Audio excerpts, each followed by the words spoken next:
CBS 8 is working for you in Encanto, where a landlord was having trouble evicting tenants who she said had not paid rent for 10 months. All right, David Gofferson responded, and shortly after we aired our report, the problem tenants moved out.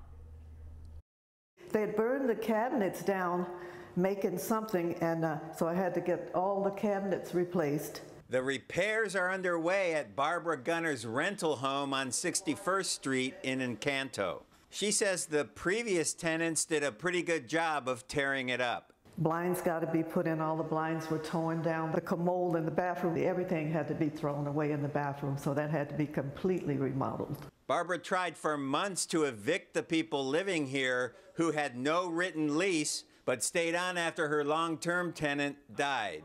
A judge ruled the tenants had a verbal lease because Barbara had accepted rent payments before, she says, they stopped paying rent altogether. They'd been here a year and a half and didn't pay rent for 10 months. Grand total of $30,000. Last month, CBS 8 aired a report on the rental property and spoke to two of the people living there. Whether you're a squatter or not, squatters still have rights. A couple weeks later, Barbara says, the approximately 6 people who were living in the house without paying rent suddenly moved out. I think they moved out because of the story that you aired. Barbara says she has spent about $15,000 repairing the damage to the house, which she has owned for decades. So with Channel 8 and the help and the grace of God, I've almost gotten through it.